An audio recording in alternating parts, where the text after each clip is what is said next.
Bonsoir bien-aimés dans le Seigneur. Je suis reconnaissant à Dieu pour ce moment qu'il nous donne de partager. Nous avions décidé il y a environ 2 semaines déjà, ou en tout cas un peu plus de 10 jours, que nous allons revenir sur quelques bases pour permettre à ceux qui n'ont pas suivi les études avec nous au départ de prendre aussi du plaisir avec nous quand nous serons dans le vif du sujet, c'est-à-dire à l'intérieur même du livre de l'Apocalypse. Je dois vous dire qu'il existe plusieurs commentaires sur le livre et ces commentaires se trouvent beaucoup plus chez les anglo-saxons. Il y a peu de commentaires en français.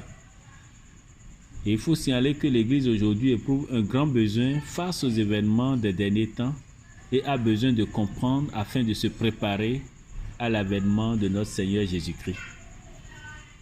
La période que nous traversons aussi s'y prête parce que la période que nous traversons nous montre que la Bible est la vérité.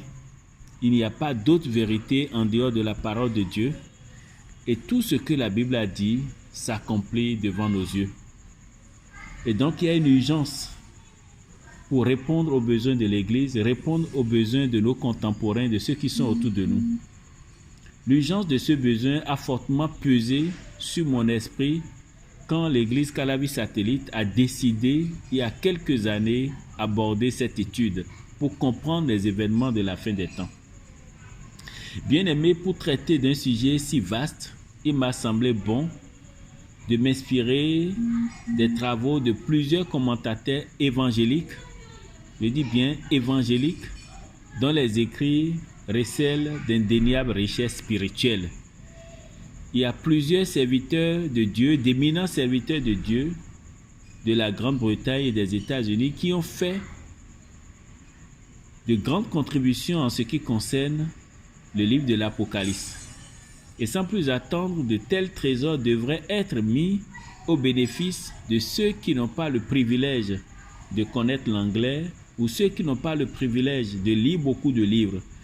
Donc, l'étude du livre d'Apocalypse, si vous voulez le faire, vous devez avoir plusieurs commentaires avec vous. Et l'étude que nous sommes en train de faire à Calavi Satellite depuis un certain temps est la synthèse de plusieurs documents, de plusieurs commentaires que nous avons retrouvés ça et là pour faciliter la compréhension. Nous avons aussi réussi à mettre en place un schéma. Ce schéma permet de mieux cerner le livre. Parce que quand vous prenez le livre de l'Apocalypse, le premier chapitre présente au fait la personne de Jésus-Christ. Le premier chapitre vous présente qui il est, pourquoi il est venu, et vous présente en même temps son éternité et sa divinité. Voilà ce que le premier chapitre du livre nous enseigne. Et vous serez d'accord avec moi que Jean, quand il s'est retrouvé sur l'île de Patmos, va s'humilier pleinement devant Dieu parce qu'il venait de sortir d'une grande tribulation, poursuivi par ceux qui décapitaient les chrétiens en ce moment. Et Jean va voir le Christ même dans sa gloire, dans toute sa plénitude, et fait cette description de Jésus-Christ dans le premier chapitre. Le deuxième schéma, ou dans le schéma que nous avons adopté, la deuxième partie, c'est la lettre aux différentes églises. L'Esprit a amené Jean à écrire aux différentes églises. Et il y a eu 7 églises. Il y a eu l'église d'Éphèse, de Smyrne, de Pergame, de Thyatire, l'église de Sardes, l'église de Philadelphie et l'église de Laodicée. Et chaque chrétien peut se retrouver dans la description qui est faite des différentes églises, où chaque église peut se retrouver dans la description qui est faite de ces différentes églises. Donc, Dieu a préparé son église par des lettres indiquant à chacun ce qu'il retrouvait dans sa vie, ce que chacun doit corriger. Dieu l'a adressé à chacun de nous. Et par la suite, Ceux qui vont se préparer, à l'instar, par exemple, de l'église de Philadelphie, trouver fidèles devant Dieu, à qui une porte est ouverte, on va constater dans le chapitre 4 que cette porte va s'ouvrir. Et cette porte s'ouvre pour que les chrétiens montent. Et une fois les chrétiens vont monter, Dieu va leur faire monter. Dieu va leur faire parcourir un peu tous les événements qui vont arriver. Le chapitre 4, après du verset 1 dit, « Après cela, je vois encore autre chose dans le ciel. Une porte est ouverte. » Souvenez-vous que pour l'église de Philadelphie, il était clair que Dieu s'est présenté comme celui qui tient la clé du roi de David. Il ouvre et personne ne peut fermer, et il ferme et personne ne peut ouvrir. Il dit à l'église de Philadelphie, je connais tout ce que tu fais. Regarde, j'ai placé devant toi une porte ouverte que personne ne peut fermer. Et on retrouve dans le chapitre 4 une porte qui est ouverte. Et il dit, j'avais déjà entendu une voix puissante, comme le son d'une trompette.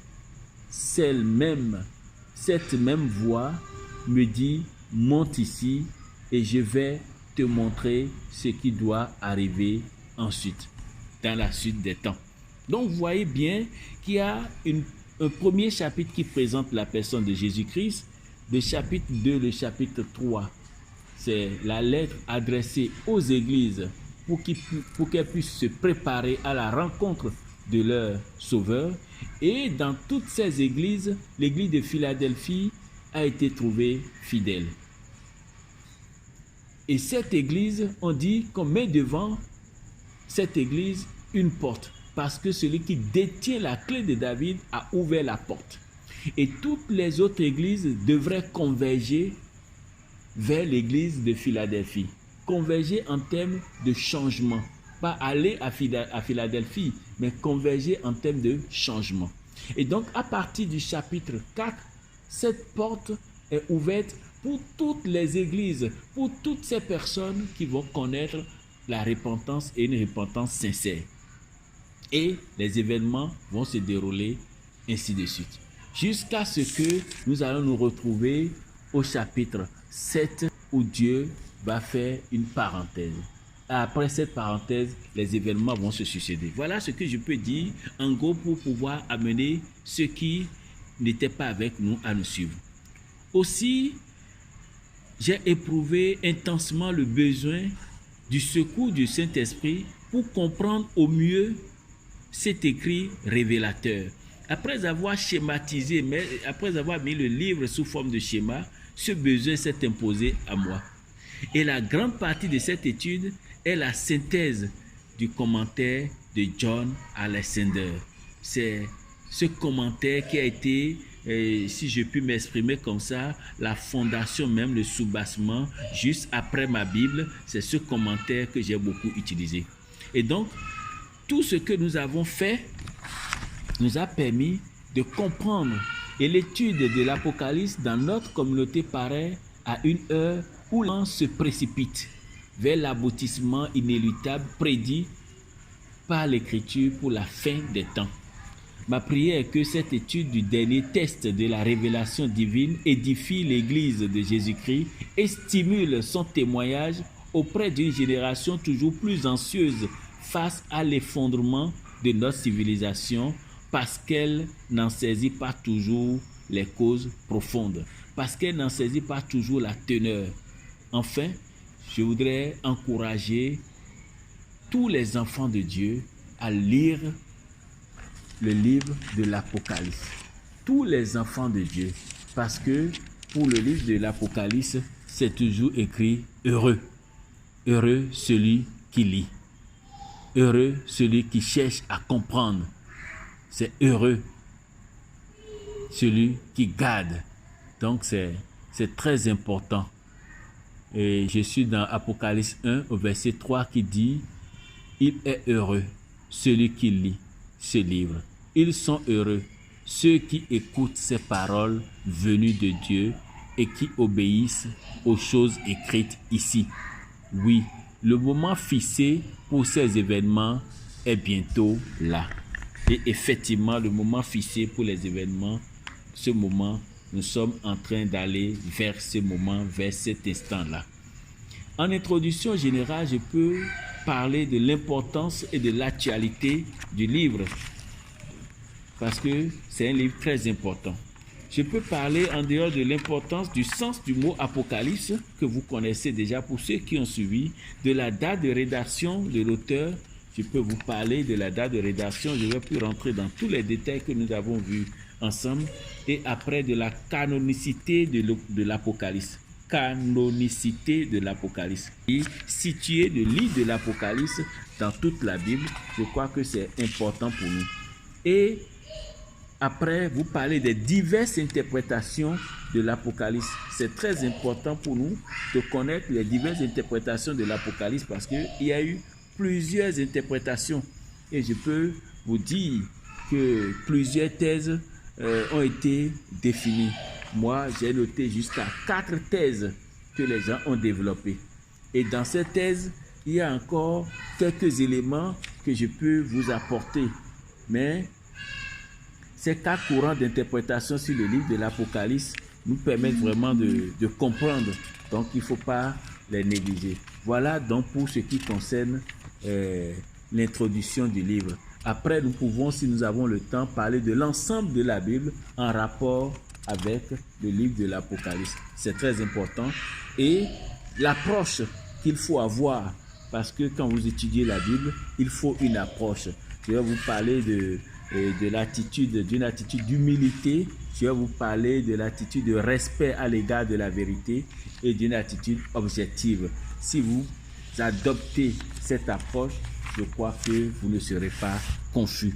Donc voilà les grands éléments que je tiens d'abord à mettre à la disposition de chacun de vous pour que vous puissiez faire le chemin avec nous. Que Dieu vous bénisse abondamment.